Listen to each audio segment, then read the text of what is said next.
परिवार अगर संभल जाएगा तो राष्ट्र संभल जाएगा। राष्ट्र सेविका समिति में भी कहा गया है, सुशीला सुधीरा समर्था समेता स्वधर्मे स्वमार्गे परम श्रद्धेय, अर्थात एकजुट होकर महिला कोई कार्य करती है तो परिवार, समाज और राष्ट्र प्रगति के शिखर पर आगे बढ़ता है। और परिवार को संभालने में सबसे अहम जो भूमिका होती है वो भूमिका होती है माँ की, महिला की। और हम इसको देखे हैं, अभी पंच परिवर्तन के तहत संघ द्वारा चलाए जाने वाला पंच परिवर्तन में भी कुटुंब प्रबोधन पर विशेष बल दिया गया है। इसी का नाट्य रूपांतरण करने के लिए हमारे बच्चे यहाँ पर उपस्थित हैं। मैं कार्यक्रम को आगे बढ़ाने के लिए नाटक की सूत्रधार को मंच पर बुलाती हूँ। बेनीमाधव से गौरीपुर गांव के जमींदार और नंबरदार थे। उनके दो बेटे श्रीकांत सिंह और लाल बिहारी। श्रीकांत सिंह ने बीए की डिग्री हासिल की थी और एक दफ्तर में नौकरी करते थे। वहीं दूसरी ओर लाल बिहारी चौड़ी छाती, गोलमी का एक सजीला जवान था। दोनों भाई एक दूसरे के विपरीत थे। बड़ा अगर अपने पढ़ाई पर ध्यान देता तो वही दूसरा अपने शारीरिक बनाने पर। वहीं दूसरी ओर भूप सिंह और उनकी पत्नी, भूप सिंह उस गांव के तालुकेदार थे और उनकी पुत्री आनंदी जितनी वो रूपवती उतनी ही गुणवती थी।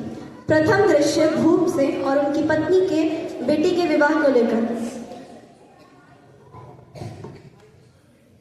सुनिए जी, हमारी कन्या विवाह योग्य हो गई है, आप उसके लिए योग्य वर क्यों नहीं ढूंढते?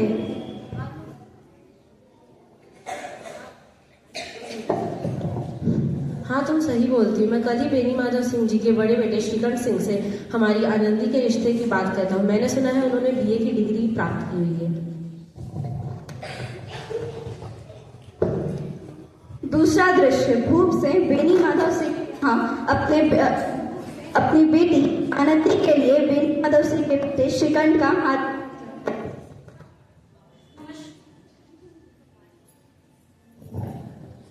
नमस्कार भूप सिंह जी, कहिए कैसे आना हुआ आपका?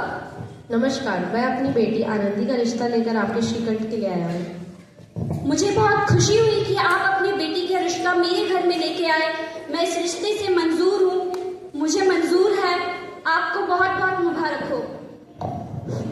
बिल्कुल।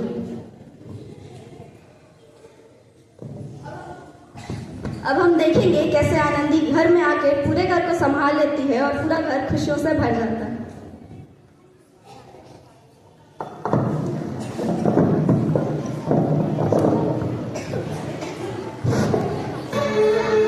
तेरे द्वारे पे आई बारात, तेरे द्वारे पे आई बारात, प्रेम के मोती लुटा दे, हर स्वागत में बिछा दे, प्रेम के मोती लुटा दे, हर स्वागत में बिछा दे।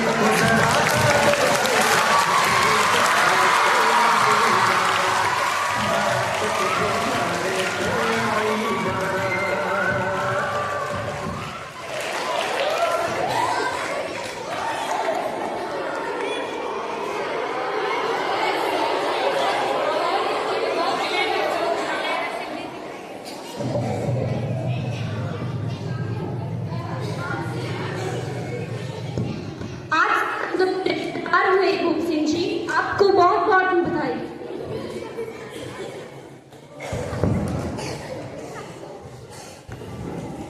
अब हम आगे देखेंगे कैसे आनंदी पूरे घर को संभाल लेती है। एक बहू के आने से सारी उम्मीदें उस बहू से जुड़ जाती है। अब आगे उन उम्मीदों को आनंदी कैसे पूरा करेगी।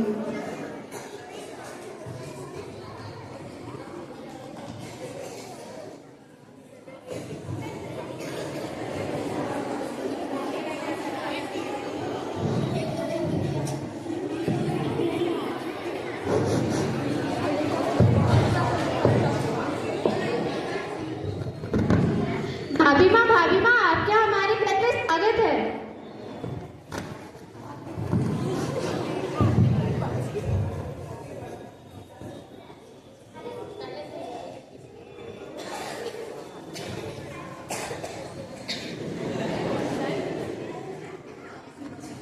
आनंदी ने घर की जिम्मेदारी खुद उठा ली और पूरे घर को संभालना सीख चुकी है।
शादी के बाद अपने दफ्तर काम के लिए जाते हैं और आनंदी को पूरा घर संभालने को कहते हैं।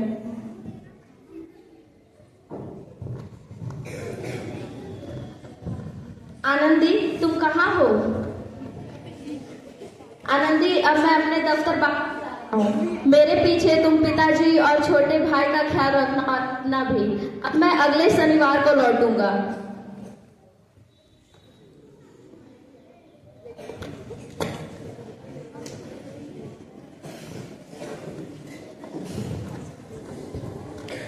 पांचवा दृश्य। अब हम देखेंगे कैसे एक परिवार मतभेद के कारण कलेश में बदल जाता है।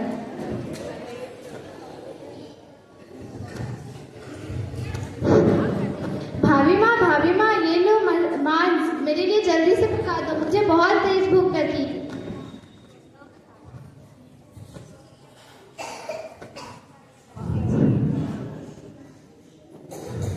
ये क्या, दाल में घी क्यों नहीं है? दाल में थोड़ा सा घी था। अभी मैं परसों ही तो घी लेके आया था।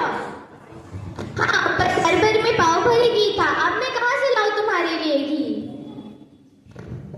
कह तो ऐसे रही हो जैसे मायके में घी की नदियां बहती है। हाँ, पाव भर घी तो हमारे घर के नौकर चाकर खा जाते थे। जीभ चटता है तुम्हारी, जीभ खींच। वो अभी रहते तो तुम्हें मजा चखाते। क्या तुम मुझे मजा चखाने की बात करते हो? जाओ जाओ जाओ, मैं देखूंगा जिसके दम पे इतना उड़ रही हो उसे भी देख लूंगा। छठा दृश्य। जिस प्रकार एक सुखी आग पाते ही तुरंत जल जाती है, उसी प्रकार से श्रीकंठ भी धूप में क्रोधित होकर अपनी भाभी माँ पर खड़ाव देने आता है। अब शनिवार श्रीकंठ घर आने के बाद आगे क्या होता है?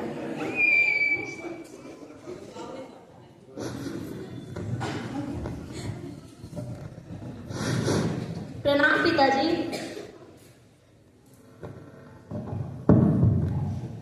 खुश रहो बेटे, कहो क्या हुआ?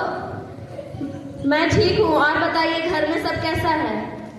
सब ठीक है। भैया, भाभी माँ को समझा दो कि घर के मर्द से जुबान नहीं लड़ाते। सही तो कह रहा है बेटा,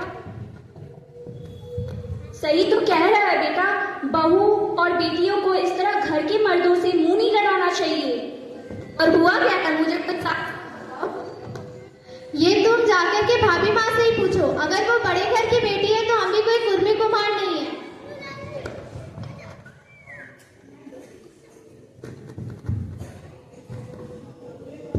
सातवां दृश्य। पत्नी अपना सारा गुस्सा अपने पति पर निकालती है। आनंदी को भवन में और श्रीकंठ उसे मनाने के लिए जाते हैं। और आगे की बात जानें।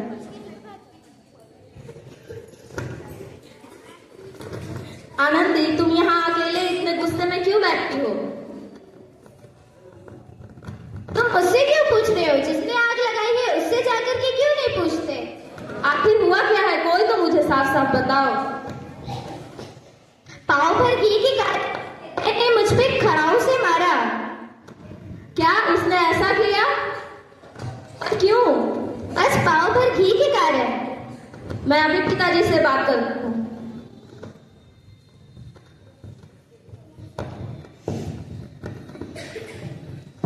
आठवां दृश्य। अब हम इस दृश्य में देखेंगे श्रीकंठ आगे की बात जानने के बाद आगे क्या करते हैं। पिताजी, ये हमारे घर में क्या हो रहा है? क्या हुआ?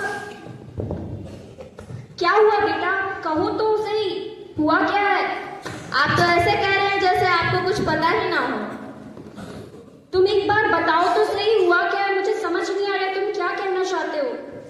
क्या आपको नहीं पता कि लाल बिहारी ने आनंदी पे खड़ाऊ दे मारी है? उससे ऐसी छोटी मोटी गलती हो गई है, माना कि वो तुम्हारा छोटा भाई है, उससे ऐसी गलतियां हो जाती है, उसे माफ कर दो। नहीं पिताजी, अगर बात सिर्फ बोलने तक की रह जाती तो मैं शायद माफ कर देता, पर उसने उस पे हाथ उठाया, ये मैं कभी माफ नहीं करूंगा उसे। तुम ये क्या कह रहे हो श्रीकंठ? जो श्रीकंठ लोगों के घरों को जोड़ा करता था, आज वही श्रीकंठ अपने ही घर को तोड़ रहा है। हाँ पिताजी, अब या तो मैं इस घर में रहूंगा या तो लाल बिहारी। गलती तुमसे नहीं, लाल बिहारी से हुई है, तो तुम क्यों घर छोड़कर जाओगे? कोई अगर जाएगा घर छोड़कर तो लाल बिहारी जाएगा, ना कि तुम। 9वां दृश्य, जो श्रीकंठ कभी दूसरों का घर जोड़ा करता था, आज वही अपना घर स्वयं तोड़ रहा है। अब हम आगे देखेंगे कि आगे आनंदी इस परिस्थिति को कैसे संभालती है और पड़ोसियों का बातचीत। ये मैं क्या सुन रही हूँ? जो श्रीकंठ पड़ोसियों के घरों को जोड़ने की बातें क्या करता था, आज वही श्रीकंठ अपने खुद के घर को तोड़ने की बात कर रहा है। चलो देखें तो सही कि आखिर बात क्या है इनके घर में। अब पड़ोसी आगे का दृश्य देखने के लिए जाते हैं और अब आनंदी पूरे मामले को संभालने में। भाभी माँ, अब मैं जा रहा हूँ। पर कहाँ? जहाँ आप लोग मेरा मुंह तक ना दे सको। पर क्यों जा रहे हो? भैया तो मुझसे इतने क्रोधित हो गए कि अब वो मेरा चेहरा तक नहीं देखना चाहते। तुम्हें मेरी सौगंध, एक कदम भी आगे बढ़े तो रुको, मैं उनसे बात करती हूँ। सुनो, कहाँ हो तुम? क्या हुआ, बोलो। तुम अपने छोटे भाई को समझाते क्यों नहीं हो?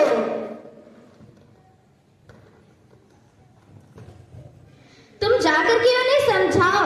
पाव भर घी के कारण तुमने उसे इतना डांट दिया कि वो घर छोड़ करके जा रहा है। आखिर वो तुम्हारा छोटा भाई ही है। घर भर में छोटी मोटी लड़ाइयाँ होती रहती है, तुम उसे जा करके समझाओ।